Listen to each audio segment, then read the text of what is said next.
She thought it was just a small habit. Something almost charming, actually. It wasn't. It was the very first warning sign in the relationship, and she missed it for 6 months. Because it never once looked like a warning sign. It looked like confidence.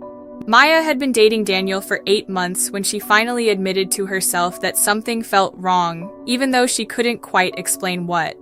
On paper, Daniel was everything she thought she wanted. He was attentive. He remembered small details about her day. He apologized quickly after arguments, sometimes before she even finished explaining why she was upset. Friends told her she was lucky. For a long time, she believed them. But there was one thing that had been happening since almost the beginning, so quietly that she never thought to name it. Whenever Maya brought up something that hurt her, something Daniel had said or done, he had an explanation ready. Not an excuse, exactly. An explanation about her memory.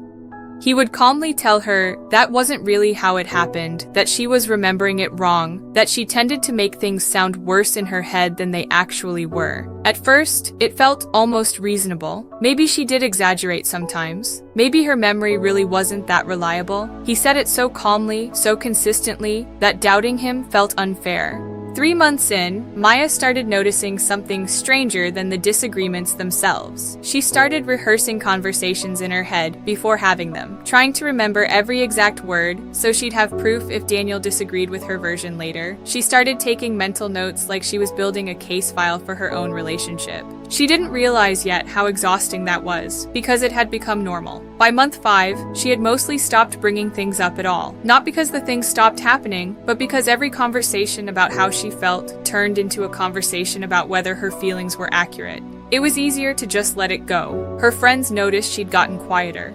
One of them asked her directly if everything was okay, and Maya genuinely didn't know how to answer, because nothing dramatic had happened. There was no big fight to point to, no betrayal she could describe in one sentence. Just this slow, creeping uncertainty about her own perception that she couldn't quite trace back to a single moment. By month 6, she sat in her car outside her apartment one night after a small disagreement about something completely unimportant, and she realized she couldn't remember the last time she'd trusted her own read on a situation without checking it against Daniel's version first. That was the moment she finally understood that something had been wrong for a long time. Not because of one big thing Daniel did, but because of the accumulation of hundreds of small moments where she had learned, piece by piece, to doubt herself instead of question his behavior. What happened to Maya has a name in psychology, and it's one of the most misunderstood patterns in relationships, because people imagine it as something dramatic and obvious. It's called gaslighting, and it almost never starts with an obvious lie.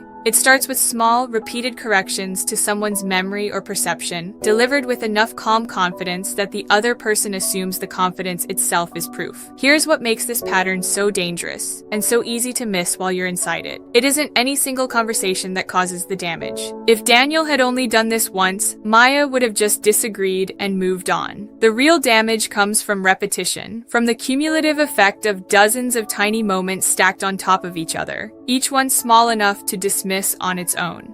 One correction feels like a misunderstanding. 10 corrections over several months start rewriting how someone trusts their own mind.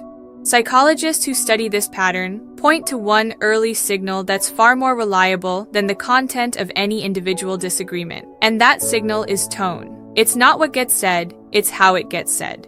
Gaslighting behavior tends to come with an unusual level of certainty, even about things that are inherently subjective, like how someone felt during an argument or what someone's tone of voice sounded like. Most people, when they're unsure or misremembering something, show some hesitation. They say things like, "I think it happened differently," or "I might be wrong, but..." The pattern to watch for is the opposite. Total confidence about disputing someone else's internal experience, as if there's an objectively correct version of how another person felt.